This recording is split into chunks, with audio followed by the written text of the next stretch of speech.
آ رہا ہے باقی سب سے پسندیدہ عمل. بھائی یہ تو پسندیدہ عمل ہے نا، یہ میرے اور آپ کے مزاج کے خلاف ہے. نہیں سمجھ میں آئی بات؟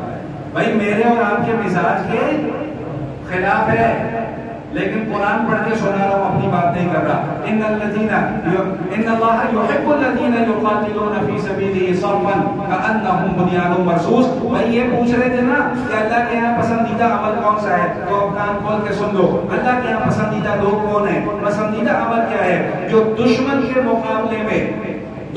مقابلے میں صف بندی کر کے کھڑے ہوتے ہیں، اور ایسے کھڑے ہوتے ہیں کہ ان کے سامنے سیسا پھیلائی ہوئی دیوار بن جاتے ہیں. اللہ فرما رہے ہیں کہ میرے نزدیک سب سے پسندیدہ عمل ہے. بھائی دماغ کے تھوڑے سے نا سکرو ڈھیلے کرنے پڑیں گے، کھولنے پڑیں گے، تب یہ بات سمجھ میں آئے گی. سمجھانا کیا چاہ رہے ہیں؟ یہ سمجھانا یہ چاہ رہے ہیں کہ بھائی جب اللہ مال کی قربانی مانگے تو مال کی قربانی دو، جب اللہ جان کی قربانی مانگے تو جان کی قربانی دینے سے بھی دریغ نہ کرو. پھر پی ایس ایل کے اندر مصروف نہ ہو، اپنے مسلمان بہن بھائیوں کے لیے کچھ کرو. پھر میک ڈونلڈ کے برگر کھانا چھوڑ دو، پھر کے ایف سی کے برگر کھانا چھوڑ دو، بھوکے نہیں مر جاؤ گے. یہ رنگیلے کے برگر سے بھی اتنا ہی پیٹ بھرتا ہے جتنا کے ایف سی کے برگر سے پیٹ بھرتا ہے، اور بھوکے نہیں مر جاؤ گے اگر 2 دن یہ کھا لیا تو یہ تو شکر کریں کہ مجھے اور آپ کو تو یہ کھانا نصیب بھی ہو رہا ہے. ذرا ان کے حالات دیکھیں، پوچھیں کسی سے، سوشل میڈیا پہ جا کر دیکھیں، ویڈیوز دیکھیں. افطاری کا وقت ہے، کھانے کو کچھ نہیں ہے، ٹوٹا مکان ہے، ہاتھ میں بچے کی لاش ہے، دیکھ کر دعائیں مانگ رہے ہیں. کیا کر سکتے ہیں ہم؟ تو اللہ کا شکر ادا کرنا چاہیے.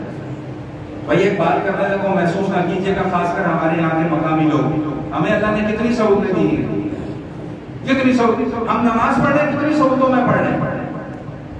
اے سی لگے ہوئے ہیں، پنکھے لگے ہوئے ہیں، بند کمرہ ہے، کوئی بارش کا ڈر نہیں ہے، کوئی گرمی کا خوف نہیں ہے. اللہ پاک نے کتنی سہولتیں دی ہیں. صبح سحری میں اٹھ رہے ہیں، 2 پراٹھے پڑھ رہے ہیں، 3 پراٹھے دیسی گھی والے کھا رہے ہیں، کوئی ٹینشن نہیں ہے. روزہ جب افطار کر رہے ہیں، کھجور بھی میسر ہے، پکوڑے بھی میسر ہے، ملک شیک بھی میسر ہے، سموسے بھی میسر ہیں. دنیا کی ہر نعمت ہمارے دسترخوان پر موجود ہوتی ہے. اس کے باوجود اگر ہم اللہ تعالیٰ کے احکامات کی ناقدری کریں تو یاد رکھیے گا، میں ایک جملہ زبان سے نکالنے لگا ہوں، اللہ کرے کہ بات ہماری سمجھ میں آ جائے، کہ کل ہمارے ان مسلمان بھائیوں کا ہاتھ ہوگا اور میرا اور آپ کا گریبان ہوگا. انہوں نے ہم سے پوچھنا ہے ہم سے، وہ جو چھوٹے چھوٹے بچے ہیں نا، 32,000 بچے، چھوٹے چھوٹے نومولود نابالغ بچے، انہوں نے میرا اور آپ کا گریبان پکڑنا ہے. انہوں نے قیامت والے دن مجھ سے اور آپ سے پوچھنا ہے کہ مولانا صاحب، آپ تو ممبر پر بیٹھ کے بڑی تقریریں کیا کرتے تھے، مولانا صاحب آپ نے کے ایف سی کا برگر کھانا چھوڑا تھا، آپ نے پیپسی پینی چھوڑی تھی. آج کچھ لوگ اٹھ کر بکواس کرتے ہیں، اس سے کیا ہوتا ہے، اس سے کیا ہوتا ہے. میں کہتا ہوں جی سے ایمان تازہ ہوتا ہے، اور کچھ ہو یا نہ ہو، کم از کم ایمان تازہ ہوتا ہے.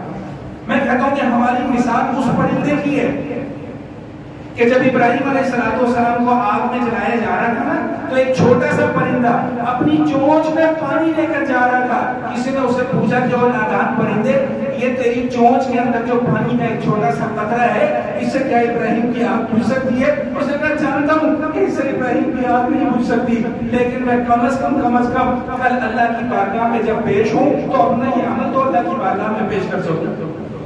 تو میرے اور آپ کے پاس تو بھائی یہ بھی نہیں ہے، میں اور آپ تو اس عمل سے بھی خالی ہیں.